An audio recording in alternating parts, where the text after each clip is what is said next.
Well, hello again. Here's a wonderful route, really sort of halfway between Weymouth and Lyme Regis, and it starts at a little village called Chideock. We're going to head south, following the coast down to Burton Bradstock, just crossing the edge of Bridport, and then work our way through a series of small villages, not going down as far as West Bay, but we've got White Cross, then Long Breedy, Little Breedy, and then we get to the Blackdown Stone Circle and Hardy's Monument, which is the main part of what we're doing, and then we're going to circle north through Winterbourne, Steepleton, and then follow the Roman Road, which is a long steep climb, and eventually work our way back through Loaders and up Loaders and Yondover back to Bridport, and then down, return. And when we were coming back it was getting a bit dark, so we decided to take the cycle track alongside the A35. Be warned that we had a bit of a set to on this because of the amount of rain and the number of side roads that are being closed. Huge potholes everywhere, and we incurred a bit of damage, but don't let that put you off. It was an absolutely superb ride. So let's get started straight away.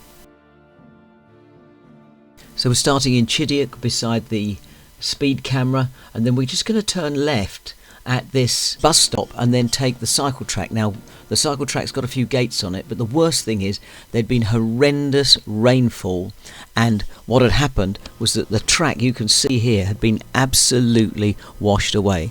So I confess the first part of this just shows us trying to push the bike along with foot deep gullies that we've got all the way along. It was really tricky. Hopefully by the time you come to do the ride they will have fixed this path, or you may not even need to do this because you can start anywhere around the loop. So we push our way up here, and you can see that the rain had completely run down. Now the A35 is about 10 meters to our right here, but it's also about 4 or 5 meters below our height. So we're now just working our way along. When you reach the more level part, there's not quite so much damage on the track, but we follow our way along, occasionally having to get off and just do a little bit of pushing. But otherwise the gravel surface was really nice. We met a few dog walkers. It's a very pleasant place to be. Did the route a couple of times. And then when you get to the top, you can see from the little map down below, there's a sharp right turn, and then we drop down and cross over the A35. So here we come near to the top, bit of a left turn there, past the wonderful bench, and then we have to go through a gate and drop down. And it's very dangerous crossing the A35. It's a really busy road, but the moment you're over it, then we're following this tiny little track, and it's a tiny track that leads south really of Bridport. So you can see us there on the map down below. So we're heading down towards Higher Eap, and there's some wonderful views across the hillsides from the top here. Really wonderful. Now the road surface is pretty good, but it is single track, so occasionally there's grass growing in the middle of it, and you can see we're in this holloway here. But very pretty, and you could see bluebells and primulas coming out on the sides. I should imagine later on in the spring it is very pretty. There were quite a few wildflowers out already. You can see there's the occasional car that comes down here. You have no problem with it really. They have to slow down, you have to slow down, and you just accommodate. Now we're just crossing the A35 here. Here we go, over the A35. And that's down below us, and now we're heading in towards the south of Bridport. This road again is quite quiet. It leads to really what looks like a set of playing fields, and so occasionally I think there are people that come through, but it's a bit of a dead end, not quite a dead end, but marked off as a road that you shouldn't really take. So we come out here past all the bollards, there's your playing fields on the right, work our way through, and then we stop here, cross the river, and then we do a sharp right turn. Now this road can be pretty busy, but there is a cycle track you can see on your left. We just weren't on it, but you can pick up the cycle track and use that to get round the roundabout, and we use that to follow on, and then once we were far enough away from all the really busy traffic, we dropped back down onto the road because the cycle path disappeared. But you can see it's following along through the really busy suburban part of Bridport. So we get back out onto the road, and this is really where our little problem started, because the road looks really nice at the moment, but what you have to bear in mind is that we had had the wettest winter on record. There were huge puddles, and as we drove along, many of the roads were closed. So I've slowed it down here, and you can see what's happening. We're going to follow this beautiful bit of road along. It's quite good quality, don't go too far over to the left. But suddenly we start to hit a few puddles, and what you don't see is there are massive potholes at the bottom of each one. So at this point we start to drop down to this low point in the field, and as we were going along and the water built up, you can see there's a pothole just gone there, past there, a massive one. But as we work our way along, a big white lorry came the other way, and we hit this puddle, not this one, but just a little bit further on. We got in line with the lorry and we pulled left, and at this point, bang, we hit it.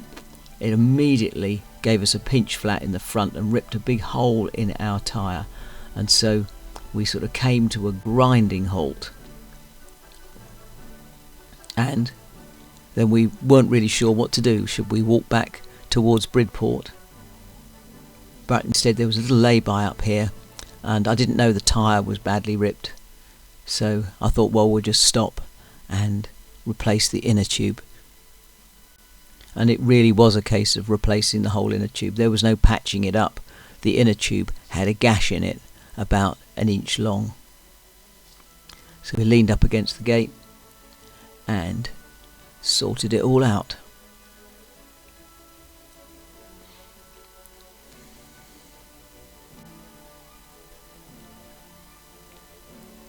So here we are, and we're ready to get going again now, and we've just made a temporary repair to the tyre. We felt that it was good enough to keep going, and now we head on down towards Burton Bradstock. And this is very pretty, and we did this route a couple of times. Very, very pretty, but instead of dropping down right towards Burton Bradstock, we follow round by the garage, and then we find another quiet little road, and that's the one that's leading up eventually towards White Cross. So here we are heading up, and you'd be surprised. You think Dorset down by the south is not the same as the Pennines or the Lake District or the Yorkshire Dales, but some of the hills are absolutely savage. It's not unusual to do several 100 metres of climbing during the course of a ride.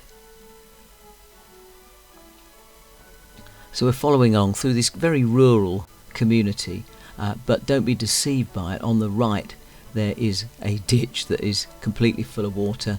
So there's our first crossroads. You can see that right in the very centre of that inset map that we've got down below. And we're working our way along. And really there's just some big wiggles in the road here, which you can see on the map. And then we head into the village of Whitecross, and then work our way along and out towards Long, Breedy and Little Breedy, or Breddy. Road surface is much better here. It hasn't had the volume of traffic, and here we are. That's the Long Breedy, I think, and Little Breedy is a bit smaller. Surprise, surprise. I think the answer is in the name. Now this is really, it is a very tight bit of road, and you can see there were puddles right the way across. It's just the amount of water. I can't imagine you'd have that problem. And now we start heading up the hill towards the Blackdown Stone Circle, but you have to head right the way up, and this is a long climb. It does go on for a long way, and you think it's never going to end, but very pretty. And then when we reach the top, we do have to join that road, which on the map you can see as a white road. We join that for a very short time before we turn off, but you can see we're still ascending. Now this bit of road started to fall apart a bit, and I will confess it was quite tiring, but here we are at the little triangle where we meet the bigger road, or just before we meet the bigger road, This is where we turn right, and then we're going to drop down.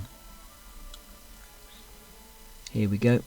Join the main road for just a very short while, and then we're going to turn left and head towards Hardy's Monument. So that road was quite busy because there's a lot of traffic going up towards the monument. We actually stopped at the nature reserve. So here we go. We went into the nature reserve and sat down, and we had our lunch here. Fabulous views over the countryside. You can even see the sea in places, and fantastic views. There's Hardy's Monument in the distance, and then we just got back on the bike after we'd eaten, head a little bit further up the road, and then went to Hardy's Monument and had a look at the views out across the top. There you can see the bay in the distance, Chesil Beach, etc. So as we leave the Hardy Monument, we're now going to be heading up through Winterbourne and Steepleton towards the Roman Road.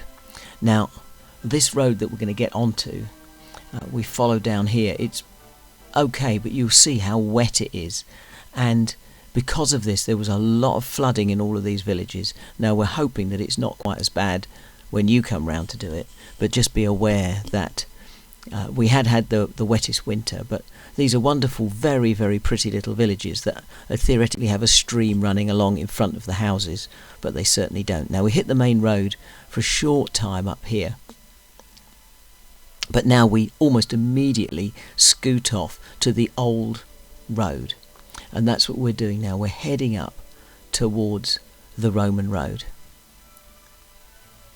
and you can see here that actually it's supposed to be an almost completely deserted road, but several of the other roads around were blocked off. They were closed because of severe flooding, and so there was actually quite a lot of traffic down here, but I wouldn't anticipate it'd be quite so bad. So once you get up towards the Roman Road, you'll notice that everything straightens out. Now this is a long climb, and although it doesn't look particularly steep and the gradient is not too bad, what you will find is that it does tend to get to you after a while because you're just constantly heading up. But I will confess that the road surface is absolutely excellent as long as you don't get too far over to the side. So we just passed that little crossroads there, and now we're heading round a steep corner, and we're up almost seemingly at the top. Well, the top is where those aerials are that you can see in the distance, but it takes a surprisingly long time to actually reach them. It seems to take forever, but they're at the pinnacle there, and so we carry on past theirs. There's another set of aerials, and the commute was actually telling us at one point to cut across a farm, to take a shortcut across the farm. We did not do that, so we decided that we were going to actually rejoin the main road at this point. So that little triangle you can see, that little peak, we're supposed to have cut that out, but we decided not to. Now we're descending down towards the villages lower down, and we're not that far off Uploaders and Wendover now. It's very, very fast. So we descend down into the villages, rise up the other side, so we've hit the bottom of the valley, and now we can rise up over the top again, and we're now heading towards the back of Bridport. So here we are in Loaders village, and we have to make it to the top of the hill again and then cut across to the edge of Bridport. Now here we are, and then we go round this nature reserve. It's got its own little sort of back road really, and that's what we're following. Now this brings us out into the town centre, and then suddenly we're at Atlas Adventure. They were great. Chris there was superb. He kept the shop open for us, and he helped us out so that we were able to get a new tyre, and then we could cycle home with it. And we stopped outside his shop, had a cup of tea, but I would recommend him. Please check him out. So now we're heading out of Bridport, and we're on the West Road, and the aim is to just keep going on that until we reach the A35. So it's not a bad little road. I can imagine that during school pickup time, etc., it's bad, but here we are on the A35, and that was fairly quiet. You could hear from a distance it wasn't too bad. So we joined the cycle route where it was, and then it reverts to the main road because it's just not wide enough, and we start heading up the hill towards Chideock. So now we've hit the A35. The A35 becomes the West Road, so it continues on, and then we drop down into Chideock. So here's our route, the summary of it. It's not too bad at all as far as distance is concerned. So here we are. You can see it took us about 4.5 hours to get round here, but it's a very easy journey. It's 55.7k from where we started, and it's just over 1,000 metres of climb, so 1,070 metres. You can find the full route and download a GPX from our commute page. That's Paul and Diane on the Tandem, and you should be able to find us there, download the route, and then follow any notes that we've put up. So thank you for joining us on this road. I'll leave you with these details, and we look forward to seeing you the next ride. That probably will still be in Dorset, but I'm also trying to get a few how-to videos out for maintenance of your bike. Until then, anyway, all the best. See you soon. Bye.